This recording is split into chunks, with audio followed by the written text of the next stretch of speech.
kama la yatawajjahu alaihi fi wujudihi aina wa haitsu.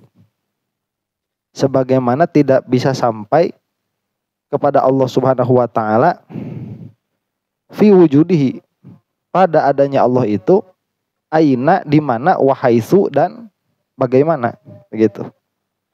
Nah, sudah ini Ahlus Sunnah begini ya, tidak bisa Allah dikatakan di mana wala haitsu itu.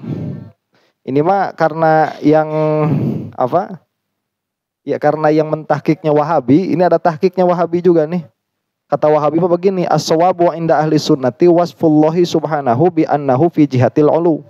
Yang benar itu, yang benar di sisi ahli sunnah, tuh dirampokkan nama ahli sunnah itu, bahwa pensifatan Allah Subhanahu wa taala bahwa Allah itu di arah atas, wa annahu fauqal arsy, dan bahwa Allah itu di atas arsy, kama dallat ala dzalika nususul kitab was sunnati, sebagaimana menunjukkan kepada hal itu nas-nasnya Alkitab dan sunnah. Nah, ini sudah mengotori kitabnya siapa?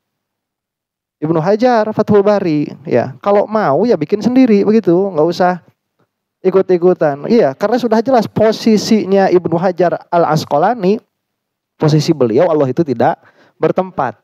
Lah, tiba-tiba si Wahabi ini dia bukan mentahqiq, itu memberi catatan kaki di dalam kitabnya Ibnu Hajar Al-Asqalani mengatakan bahwa Allah itu di atas arsy. Kalau mau ya bikin sendiri begitu, nggak usah ngotorin kitabnya Ahlus Sunnah. Ya. Dan dia meneruskan tuh, wa yajuzu inda ahli sunnati as-su'alu anhu bi aina, dan boleh menurut ahlu sunnah itu bertanya tentang Allah dengan pertanyaan di mana. Udah jelas Ibnu Hajar menyebutnya tadi nggak boleh, nggak kena Allah itu dengan pertanyaan di mana. Ya, kama fi sahih Muslimin, yang mana dia itu ya udah dalilnya nggak ada lagi, cuman itu satu-satunya, yaitu Sahih Muslim nomor 537. Anan nabiyya qala lil jariyati aynallah qalat fis sama. Nah, padahal hadis ini ada riwayat yang lain dengan lafaz yang lain. Jadi fatalnya kesalahan Wahabi itu, mereka karena dari awal sudah punya i'tiqad mujassimah bahwa Allah itu materi, dengan sadar atau tidak dengan sadar.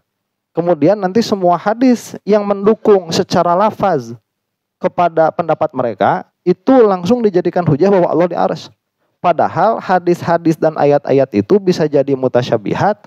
Malah seperti hadis ini secara lafaz itu banyak lafaz yang lain yang tidak menyebutkan ainallah fis sama. Hadisnya sama, maksudnya kejadiannya sama, tapi lafaznya berbeda. Nah, inilah masalahnya di Wahabi itu.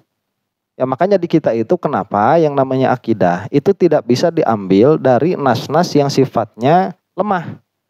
Ya, yang sifatnya zonni itu nggak bisa. Kalau di kita mah harus yang sifatnya qat'i, biar nggak kayak Wahabi begini. Ya, nah siapa ini yang mentahqiq, yang memberi catatan kaki di sini catatan saya kalau nggak salah ini Al-Arnaut. Ya, Al-Arnaut itu dulunya Asy'ariyah Maturidiyah, cuman mati dalam keadaan Wahabi begitu. Ya. Kalau posisinya Ibnu Hajar Al-Asqalani jelas Allah itu tidak bisa dikatakan di mana.